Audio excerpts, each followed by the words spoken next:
Silan mau viral no justice. Ya itu ya, kayak mungkin bahkan ada fotonya kok ya. Paling tinggi hukum Indonesia viral.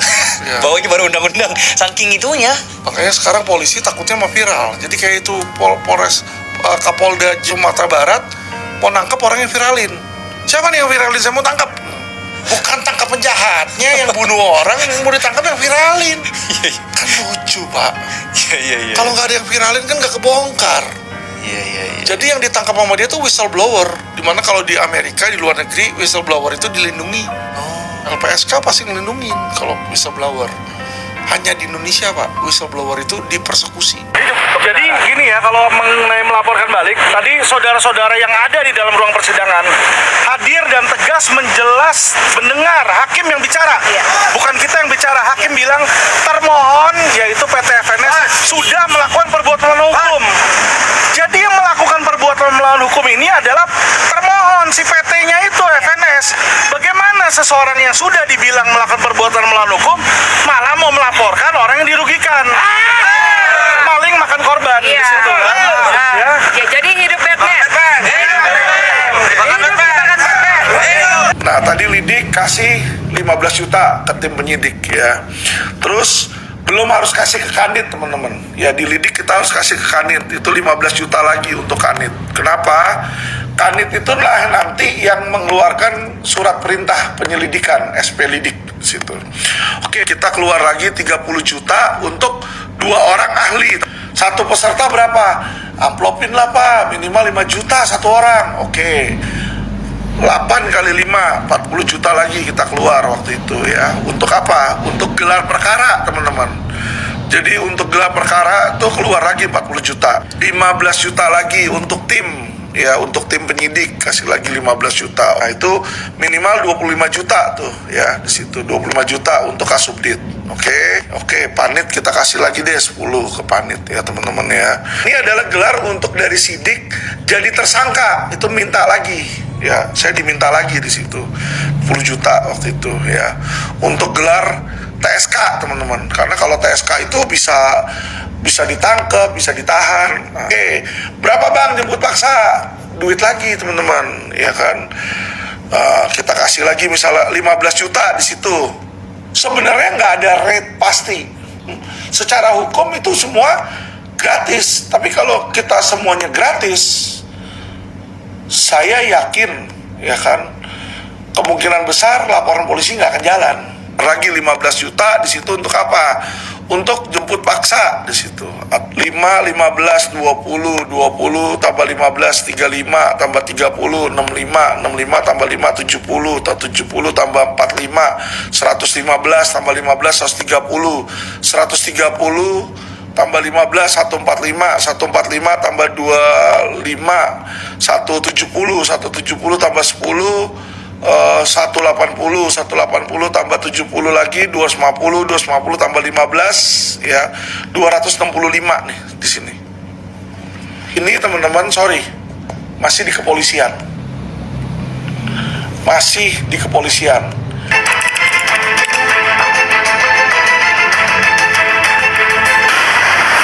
Ini ketika mereka mempromosikan produk mereka, mereka selalu bilang bahwa produk mereka dijamin oleh OJK, diawasi oleh OJK, ya kan? Itu menjadi jargon marketing mereka sehingga masyarakat Indonesia masuk. Nah, inilah nama OJK dipakai. OJK itu tidak boleh diam. OJK itu seharusnya membantu masyarakat yang sudah mengalami kerugian, ya. Jadi kurangnya pengawasan dan tidak adanya penindakan sekali lagi sudah memakan korban.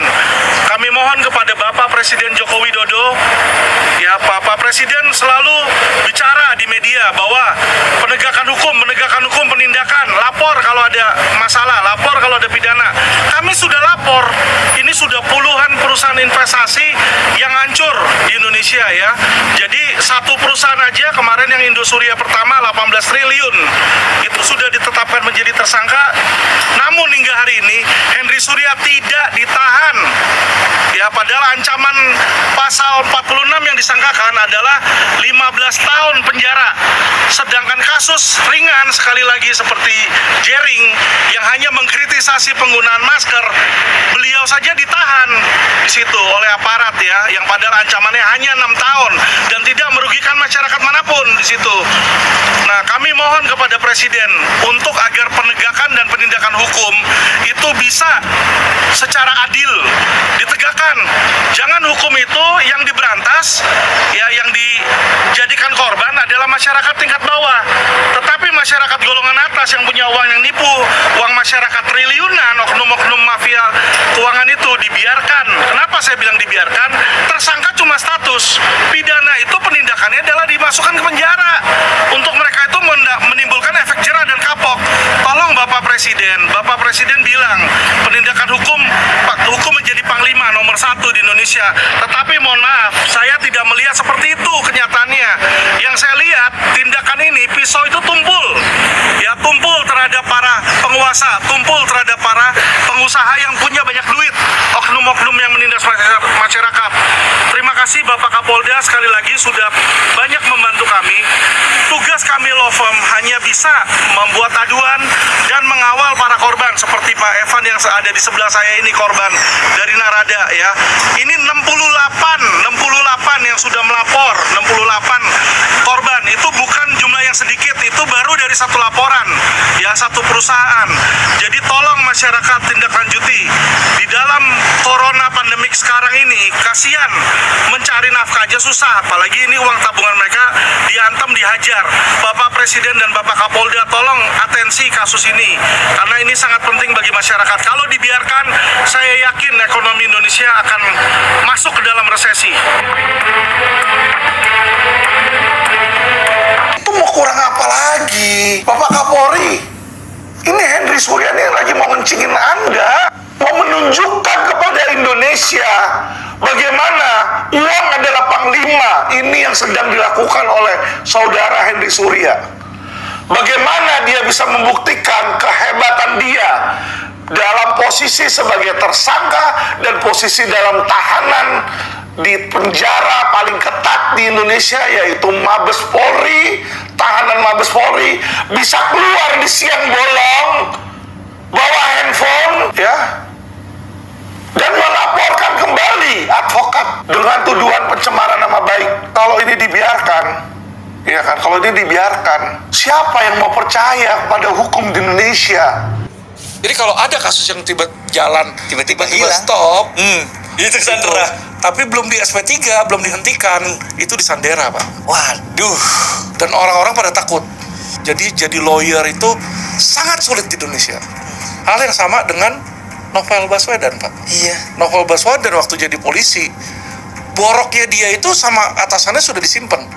Lo kalau berkhianat, lo gue bongkar lo. Makanya ketika dia coap-coap di KPK, tiba-tiba muncullah kasus yang berapa tahun lalu, kasus sarang burung walet, seolah-olah dia tembak orang mati. Lah kalau tembak orang yang mati udah misalnya 5, 6, 7 tahun yang lalu, kok lu baru periksa sekarang? Lu udah tahu, kan aneh, Pak. Iya. Tapi mereka nggak lihat ke situ. Iya. Lihatnya lu pelakunya, tetap pokoknya lu kena gitu. Polisi itu nih, lu ikut geng kita di situ kan, tuh lu di videoin. Jadi supaya jadi bukti, biar nggak ngapa-ngapain. Tujuannya apa? Agar supaya masuk di Deddy Corbuzier ini bisa mem-create opini publik, opini masyarakat bahwa Budi Said itu bukan penjahat. Itu opini Hotman Paris. Tapi opini Alvin ini berbeda. Ya, saya sama Budi Said walaupun sama-sama minoritas Chinese, ya, tapi saya bilang bahwa yang dia lakukan itu adalah penjahat. Yang dia lakukan itu adalah perbuatan mafia, perbuatan melawan hukum. Ya, nggak usah jauh-jauh, saya sudah bilang berkali-kali, nggak pernah Antam itu memberi diskon. Ya, kita bukan beli ikan di pasar tradisional, bos, yang dimana lu bisa tawar-menawar. Harga Antam itu, harga emas itu udah ada spotnya. Sudah ada harga kursnya beli dan jual. Kalau Hotman nggak tahu, karena kenapa? Mungkin yang dia beli itu emas palsu, ya, emas kagak ada gunanya itu, bukan emas Antam yang dia beli. Dia nggak pernah beli emas Antam, jadi dia nggak tahu tuh Antam itu ada diskon atau enggak. Di mana-mana emas Antam itu nggak pernah ada diskon, ngerti ya? Jadi kalau dia bisa didiskon 20%, 30%, 40%, di situ, itu sudah pasti ada kong kali kong, ada permainan dengan orang dalam. Makanya bener dia kasih duit ke sana, tapi karena harganya di diskon, ya Antam nggak mau ngasih diskonnya, orang memang kagak ada diskon. Lu deal sama kepala cabang, direktur masih bisa membatalkan. Kayak contoh saya, LQ Lofon, kepala cabang saya mungkin menandatangani sesuatu yang melanggar aturan perusahaan. Saya nggak tahu. Ketika saya mengetahui, walaupun sudah ada tanda tangan kepala cabang itu, saya berhak untuk membatalkan. Ngerti ya? Jadi tolong kita jangan terpengaruh, ya, jangan terpengaruh opini, pendapat dari pengacara mata duitan. Ya, pengacara yang kerjaannya duitnya dia buka Holywing, ya, bukan menjelekkan Holywing, tapi apa yang dijual oleh Holywing? Minuman keras, bukan racun yang memabukkan. Ya, Holywing itu jual racun yang merusak akhlak masyarakat Indonesia. Emangnya ada orang yang minum minuman keras, terus setelah minuman keras bisa nyetir mobil nggak? Lu cekokin orang sampai mabok, kalau udah mabok lu suruh, lu bawa, lu kasih mobil, mampus itu orang. Berapa banyak kecelakaan yang disebabkan oleh orang-orang yang miras? Berapa banyak perceraian di dalam keluarga yang terjadi karena miras? Ya, suami pergi ke dugem di situ minum, habis minum dia mabuk, dia gebukin bininya. Berapa banyak? Banyak. Istri datang ke tempat dugem, dia mabok, udah mabok gitu ya, dipakai sama cowok lain.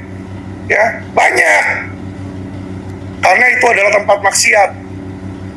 Kalau kalian mulai percaya sama orang yang seperti itu, ya, apakah Anda pikir bahwa orang yang seperti itu, yang jualan produk maksiat, adalah orang yang peduli sama masyarakat Indonesia? Bullshit. Lu bikin 911 yang gak punya duit, lu kagak urus. Itu yang banyak terjadi. Dia kasih ke lawyer lain yang mau naik pamor. Ya, dianya mau mana mau turun kalau kasus-kasus gak ada duitnya. Alah, inilah kalau kita melawan 9 naga, ya, tiba-tiba yang udah tadinya udah jadi tersangka, apa yang terjadi teman-teman? Ya, laporan polisinya di SP3 itu dihentikan.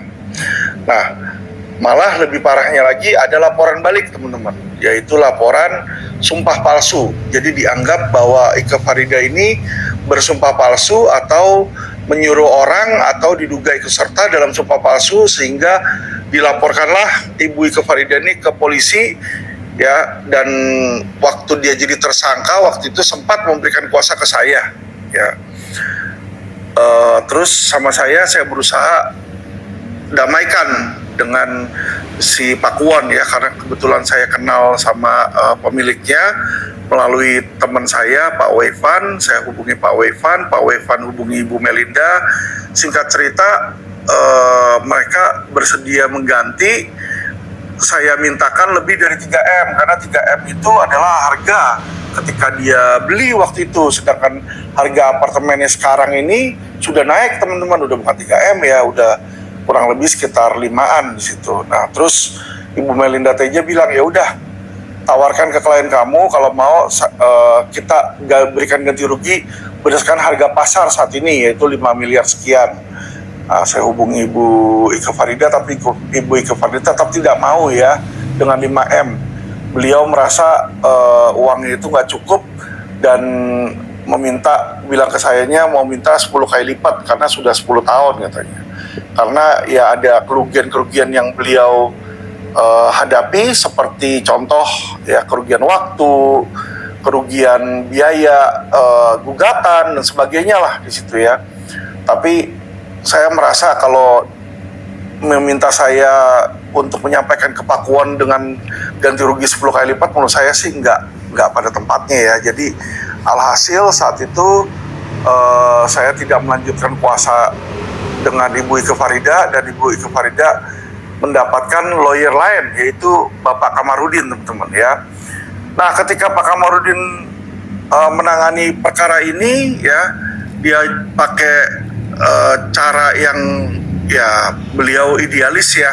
Rekan saya Kamarudin itu beliau idealis dan beliau merasa bisa menang. Saya udah bilang sama Pak Kamarudin, dan kalau teman-teman lihat saya punya podcast sebelumnya, saya bahkan bilang kalau lu bisa menang lawan 9 naga nih, potong kuping gua nih kalau bisa menang ya. Semua jasanya Pak Alvin dalam membela rakyat kecil sangatlah luar biasa. Namun sayang Pak Alvin Lim dianggap sampah oleh netizen karena kasus Agus ini. Padahal Pak Alvin layak dihormati karena membela keadilan selama ini.